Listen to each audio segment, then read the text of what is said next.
Hello दोस्तों, Radhe Radhe. Study for UP exam में आप सबका स्वागत है। आज से मध्यकालीन इतिहास शुरू हो रहा है। तो उसका फर्स्ट चैप्टर है पूर्व मध्यकाल, जो 2 पार्ट में डिवाइड है। फर्स्ट चैप्टर का है उत्तर भारत, जिसको राजपूत काल भी कहते हैं, और ये 650 ईस्वी से 1206 ईस्वी तक है। चलिए तो इसके क्वेश्चन देखते हैं। क्वेश्चन नंबर 1 है, पूर्व मध्यकालीन भारतीय इतिहास में 750 से 1200 ईस्वी तक का समय मुख्यतः माना गया है। यह हम उत्तर भारत के बारे में बात कर रहे हैं। तो उत्तर भारत की किस में हो गया? राजपूत काल। तो जो राजपूत काल था 750 ईस्वी से 1200 ईस्वी तक चलेगा। नेक्स्ट क्वेश्चन, 712 ईस्वी में सिंध पर अरबों के आक्रमण के समय वहाँ का शासक कौन था? तो दाहिर वहाँ का शासक था। सर्वप्रथम भारत में जजिया कर लगाने का श्रेय सिंध के विजेता मोहम्मद बिन कासिम को दिया जाता है। उसने किस वर्ग को इस कर से पूर्णतः मुक्त रखा? तो इन्होंने ब्राह्मणों पर कोई कर नहीं लगाया था मोहम्मद बिन कासिम ने, जबकि मुसलमानों, बौद्धों और निम्न जाति के लोगों पर इन्होंने जजिया कर लगाया था। किस ग्रंथ के उल्लेख के आधार पर यह माना जाता है कि मलेच्छियों के अत्याचार से त्रस्त होकर महेश्वरी वशिष्ठ ने अत्याचारियों के विनाश हेतु आबू पर्वत पर एक यज्ञ किया एवं यज्ञ के अग्निकुंड से 4 राजपूत कुल परमार, चालुक्य, सोलंकी, पतिहार एवं चौहान का जन्म हुआ? तो ये ग्रंथ था पृथ्वीराज रासो। ढिल्लिका, जिसको हम दिल्ली कहते हैं, नगर की स्थापना की थी। तो तोमरों ने दिल्ली नगर की स्थापना की थी।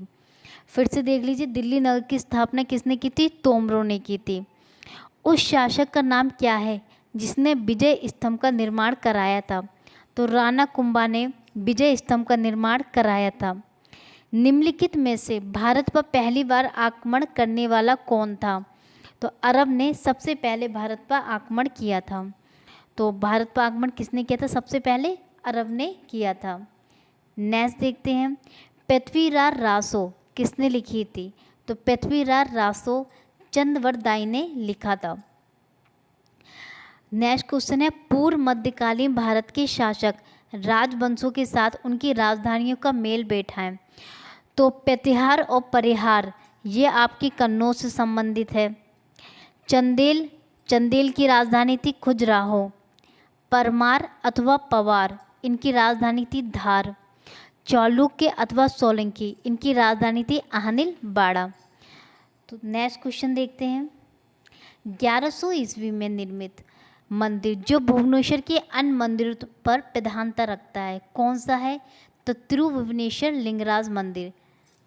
नेक्स्ट क्वेश्चन देखते हैं, दिलवाड़ा मंदिर कहाँ पर स्थित है? तो दिलवाड़ा मंदिर है आबू पर्वत। आबू पर्वत कहाँ पर है? राजस्थान में। खजुराहो स्थित मंदिरों का निर्माण किसने किया था? तो चंदेल राजपूत ने खजुराहो स्थित मंदिर का निर्माण किया था। विजय स्तंभ, तो विजय स्तंभ कहाँ स्थित है? चित्तौड़गढ़ में। और इसे किसने निर्मित करवाया था? राणा कुंभा ने। लिंगराज मंदिर की नींव डाली थी ययाति केसरी ने डाली थी।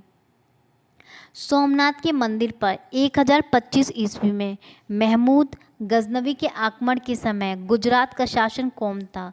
तो भीमदेव प्रथम उस वक्त गुजरात के शासक थे। हिंदू विधि पर एक पुस्तक मिताक्षरा किसने लिखी? तो विज्ञानेश्वर ने मिताक्षरा लिखी थी।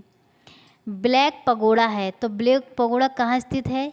कोणार्क में स्थित है। ब्लैक पगोड़ा कहाँ है? कोणार्क में। नेक्स्ट क्वेश्चन, सूची फर्स्ट सूची सेकंड है, और इसमें भी राजवंश से राजधानी आपको सम्मिलित करना है। तो चौहान और चाहमान, जिसको चौहान को चाहमान राजवंश कहते हैं, इसकी राजधानी अजमेर थी। चौहान और चाहमान की कहाँ थी? अजमेर थी। गढ़वाल अथवा राठौर इनकी राजधानी कन्नौज थी। गुहिलोत या सिसोदिया इसकी राजधानी चित्तौड़ थी। कलचूरी अथवा है इसकी राजधानी त्रिपुरी थी। नेक्स्ट देखते हैं, राजस्थान के इतिहास का प्रणेता किसे कहा जाता है? क्वेश्चन फिर से देख लो, राजस्थान के इतिहास का प्रणेता किसे कहा जाता है? तो कर्नल टाड को राजस्थान के इतिहास का प्रणेता कहा जाता है। नेक्स्ट क्वेश्चन, सूची फर्स्ट सूची सेकंड को सम्मिलित करना है। फिर से इसमें राजवंश दिए, उनके राज्य क्षेत्र दिए। जो चौहान था उनका राज्य क्षेत्र था दिल्ली व अजमेर।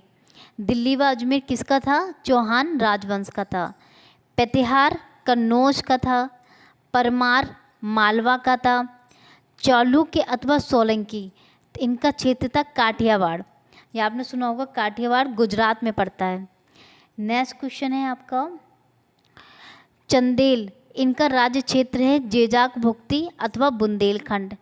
कलचुरी ये चेदी वंश से है। गढ़वाल अथवा राठौर इनका राज्य क्षेत्र कन्नौज पड़ेगा। गुहलोत इनका मेवाड़ राज्य क्षेत्र पड़ेगा। फिर से सूची फर्स्ट सूची सेकंड को सुमेलित करना है। राजवंश उसके संस्थापक हैं।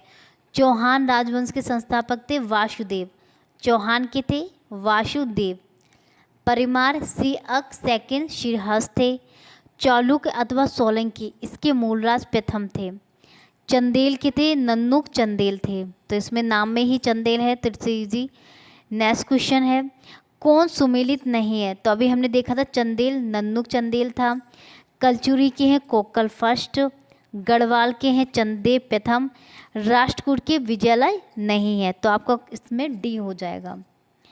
हरिकेल नाटक का रचयिता है, तो जो हरिकेल नाटक किसने लिखा है? चौहान शासक थे बिग्रहराज फोर्थ, जिसको बीसल देव भी कहा जाता था, इसके रचयिता हैं। किस नाटक के कुछ अंश अढ़ाई दिन का झोपड़ा मस्जिद की दीवारों पर अंकित है? तो हरिकेली नाटक के जो लिखा गया जो नाटक है उसके कुछ अंश अढ़ाई दिन का झोपड़ा जो मस्जिद है उसमें लिखा गया है। रानी पद्मवती का नाम अलाउद्दीन खिलजी की चित्तौड़ विजय से जोड़ा जाता है। उनके पति का नाम क्या है? तो राणा रतन सिंह। तो रतन जी के पास पद्मवती थी। विक्रमशिला शिक्षा केंद्र के संस्थापक कौन थे? तो विक्रमशिला की किसने स्थापना की थी? धर्मपाल में। अब विक्रमशिला शिक्षा केंद्र, तो उसमें धर्म की बात की जाएगी, तो इस तरह से याद रखना धर्मपाल। तो विक्रमशिला शिक्षा केंद्र के संस्थापक थे धर्मपाल। नेक्स्ट क्वेश्चन है आपका, निम्नलिखित में से किस मंदिर परिसर में एक भारी भरकम नंदी की मूर्ति है जिसे भारत की विशालतम नंदी मूर्ति माना जाता है? तो कंदरिया महादेव मंदिर है। यहाँ पर जो नंदी मूर्ति है उसे भारत की सबसे बड़ी नंदी मूर्ति बोला जाएगा, कंदरिया महादेव मंदिर। निम्नलिखित में किसे एक नए संवत चलाने का यश प्राप्त है? तो लक्ष्मण सेन ने भी नया संवत चलाया था। गीत गोविंद के रचनाकार जयदेव किसकी सभा को अलंकृत करते थे? तो लक्ष्मण सेन की सभा में थे। गीत गोविंद के रचनाकार थे जयदेव। तो जयदेव किसकी सभा में रहते थे? लक्ष्मण सेन की। किसने सोमपुर महाविहार का निर्माण कराया था? धर्मपाल ने करवाया था। भुवनेश्वर तथा पुरी के मंदिर किस शैली से निर्मित है? तो नागर शैली से संबंधित है। जो भुवनेश्वर पुरी के मंदिर किस शैली में बनाए गए? नागर शैली में। नेक्स्ट क्वेश्चन है आपका, राजवंश जो कन्नौज पर आधिपत्य स्थापित करने में त्रिकोणीय संघर्ष में उलझे हुए थे। तो त्रिकोणीय संघर्ष का मतलब होता है तीन लोगों के बीच संघर्ष, जिसमें पाल था, प्रतिहार था और राष्ट्रकूट। तो इसके होंगे 2, 3, 4। ठीक है, तो पाल, प्रतिहार और राष्ट्रकूट। भारत में प्रथम आक्रमणकारी कौन था? तो मोहम्मद बिन कासिम था। जगन्नाथ मंदिर किस राज्य में है? उड़ीसा में है। पुरी में स्थित कोणार्क के विशाल सूर्यदेव मंदिर के निर्माता थे? तो नरसिंह प्रथम थे। अजयपाल संस्थापक थे। अजयपाल किसके संस्थापक थे? अजमेर के। अजमेर के संस्थापक कौन था? अजयपाल। निम्नलिखित में कौन कविराज के नाम से विख्यात था? तो जो भोज परमार थे उसको कविराज भी कहा जाता था। भोज परमार को क्या बोला जाता था? कविराज। नेक्स्ट आपका है, भोज परमार ने किताबें लिखी थी, सम्रांगण सूत्रधार भी लिखी, सरस्वती कंठाभरण भी लिखी, योग सूत्रवती भी लिखी और आयुर्वेद सर्वसस। तो ये इन्होंने भोज परमार द्वारा लिखी गई पुस्तकें हैं। सम्रांगण सूत्रधार का विषय है, तो ये स्थापत्य शास्त्र से संबंधित है। नेक्स्ट क्वेश्चन है, उसकी मृत्यु से धारा नगरी, विद्या और विद्वान तीनों ही निराशित हो गए। अधधारा निराधारा निरालंबा सरस्वती, पंडिता खंडिता सर्वे भोजराज दिवंगते। तो यह उक्ति किस शासक के संबंध में? तो भोज परमार। और भोज परमार क्या थे? कविराज के नाम से फेमस थे। किस शासक के राज दरबार में जैन आचार्य हेमचंद्र को संरक्षण मिला था?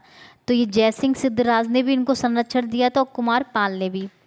वह प्रथम भारतीय शासक कौन जिसने तुर्क आक्रांता मोहम्मद गौरी का सामना हुआ और वह मोहम्मद गौरी को उसने हरा दिया था। तब भीम द्वितीय थे जिसने मोहम्मद गौरी को हरा दिया था।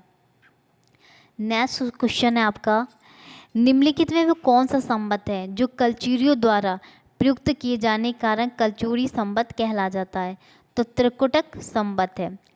किसके राज्यकाल में लक्ष्मीधर ने कल्पदम यज्ञ कल्पतरु नामक विधि ग्रंथ की रचना की? तो गोविंद चंद ने की थी। चंदावर का युद्ध जो 1194 ईस्वी में हुआ था, जयचंद और मोहम्मद गौरी के बीच हुआ था। 1194 में, ध्यान रखना, बहुत इंपॉर्टेंट डेट है। चंदावर का युद्ध हुआ था 1194 में, और फिर से सुन लो, जयचंद और मोहम्मद गौरी के बीच हुआ था। नैसे चरित व खंडन खंड खाद के रचयिता श्री हर्ष किस शासक के राज कवि थे? तो ये जयचंद के राज कवि थे। निम्नलिखित शहरों में किसमें लिंगराज मंदिर है? तो भुवनेश्वर में लिंगराज मंदिर पाया जाता है। नेक्स्ट क्वेश्चन है आपका, सूची फर्स्ट को सूची सेकंड से मिलाना है। कल्हड़, तो कल्हड़ ने लिखा था राज तरंगनी। बिल्हड़, तो इसको विक्रमादेव चरित। जैनक पृथ्वीराज विजय से संबंधित है, और सोमदेव ललित विग्रह राज से संबंधित है। किस पर स्वामित्व के लिए पाल, प्रतिहार और राष्ट्र के बीच त्रिपक्षीय संघर्ष हुआ था? तो कन्नौज को पाने के लिए। त्रिपक्षीय संघर्ष की पहल किसने की थी? वत्सराज ने की थी। त्रिपक्षीय संघर्ष का आरंभ किस सदी में हुआ था? त्रिपक्षीय संघर्ष का आरंभ 8वीं सदी में हुआ था। त्रिपक्षीय संघर्ष का आरंभ और अंत किस राजवंश ने किया? तो प्रतिहार ने किया। इनके नाम में हार है, तो इन्हें ही शुरू किया और उन्होंने ही समाप्त किया था, प्रतिहार। त्रिपक्षीय संघर्ष में भाग लेकर उत्तर भारत की राजनीति में हस्तक्षेप करने वाली और दक्षिण से उत्तर पर आक्रमण करने वाली दक्षिण की प्रथम शक्ति थे राष्ट्रकूट। पाल वंश का संस्थापक कौन था? गोपाल। तो गोपाल में ही पाल आ रहा है, तो ध्यान रखना, पाल वंश का था गोपाल। पाल वंश की राजधानी थी मुदुदगिरी, जिसको मुंगेर भी कहते हैं।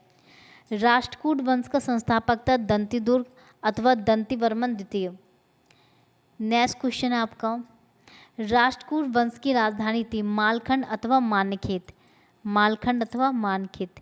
किस प्रतिहार शासक ने आदि विरह की उपाधि धारण की? तो मिहिर भोज ने की। किस विदेशी यात्री ने गुर्जर प्रतिहार वंश को अल गुजर एवं इस वंश के शासकों को बोरा कहकर पुकारा? तो अल मसूदी को वो कहते थे। कर्पूर मंजरी नाटक के रचयिता राजशेखर को किस प्रतिहार शासक ने संरक्षण दिया? महेंद्रपाल प्रथम ने। प्रतिहार स्वयं को लक्ष्मण का वंशज मानते थे, जो राम के प्रतिहार अर्थात द्वारपाल थे। तो प्रतिहार किसको वंशज मानते थे? लक्ष्मण का। 750 ईस्वी में बंगाल के पाल वंश की स्थापना करने वाले गोपाल ऐसे शासक थे जिन्हें सामंती सरदारों ने चुना। किस पाल शासक को गुजराती कवि सोडियल ने उत्तरापद स्वामीन कहा? तो धर्मपाल को उत्तरापद स्वामीन कहा। 9वीं सदी में भारत आए अरब यात्री सुलेमान ने किस साम्राज्य को रोहमा कहकर संबोधित किया?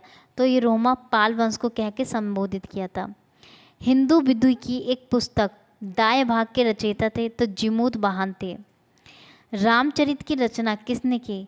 संध्याकर नंदी ने की थी। पाल वंश के पतन के बाद बंगाल का राजनीतिक नेतृत्व प्रदान किया सैन वंश ने। सैन वंश का संस्थापक कौन था? सामंत सेन थे।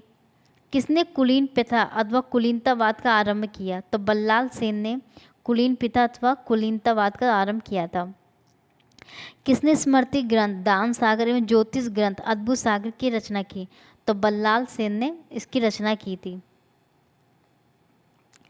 कश्मीर पर लगभग 50 वर्षों तक शासन करने वाली रानी दिद्दा मूल रूप से किस वंश की राजकुमारी थी? तो ये लोहार वंश की थी। कायस्थों का एक जाति के रूप में प्रमुख उल्लेख कहाँ मिलता है? तो औसनम स्मृति में मिलता है। यहाँ शैली पूछी गई है और सूची फर्स्ट को सूची सेकंड से मिलाना है।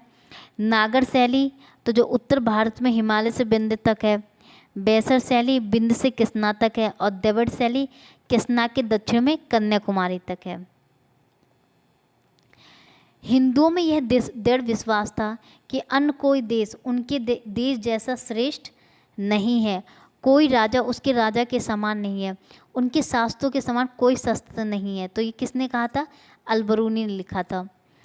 यहाँ मंदिर है, उनके निर्माता हैं लिंगराज मंदिर, जो कि भुवनेश्वर में। इसका निर्माता करता थे केशी नरेश। जगन्नाथ मंदिर पुरी में है, अनंत वर्मा चौड़ाक थे। सूर्य मंदिर कोणार्क में है, ये नरसिंह देव थे। गुर्जर प्रतिहार के उज्जैनी शाखा का संस्थापक कौन था? तो नागभट्ट प्रथम था। खजुराहो के मंदिर का संबंध था? तो शैव, वैष्णव, जैन, यह तीनों ही संप्रदाय हैं। जैन वास्तुकला का प्राचीनतम उदाहरण कहाँ मिलता है? तो दिलवाड़ा में मिलता है। औदंतपुरी विश्वविद्यालय बिहार शरीफ नालंदा जिला का मुख्यालय, बिहार का संस्थापक था गोपाल। नेक्स्ट क्वेश्चन है आपका, मोढेरा का सूर्य मंदिर किस राज्य में है? तो गुजरात में है। कल्हड़ राज तरंगड़ी में कुल कितने तरंग हैं? 8 हैं। जो कल्हड़ ने लिखी थी राज तरंगी, उसमें कुल कितने तरंग हैं? 8।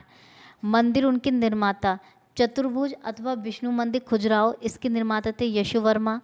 कंदरिया मंदिर महादेव खजुराहो में, इसके निर्माता धंग थे। बिमल वसी मंदिर आबू दिलवाड़ा, बिमल साहब वैश्य हैं। लून वसी देवरानी जेठानी मंदिर, ये इसके तेजपाल और वस्तुपाल हैं। लास्ट क्वेश्चन, शायद ये अंतिम क्वेश्चन भी है, तो सूची फर्स्ट को सूची सेकंड से मिलाना है। मच्छिंद्रनाथ का मंदिर ये आपके अमरकंटक में है। नेक्स्ट 64 योगिनी का मंदिर जबलपुर में है। सूर्य मंदिर मोढेरा में है और चौमिक मंदिर पालीताना में है। तो इसमें आपके 85 क्वेश्चन थे जो कंप्लीट हुए। पसंद आए तो उसको लाइक कीजिए, नहीं पसंद आए डिसलाइक कीजिए, सब्सक्राइब कीजिए। Thank you so much. Radhe Radhe.